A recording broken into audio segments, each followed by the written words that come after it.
Правило двух стен работает. Мы спали в коридоре, и это работает.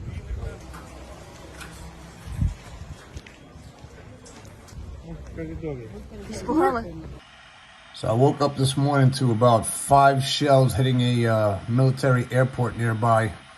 It was literally about 2 blocks away from there yesterday, walking down the street, and now it's completely demolished.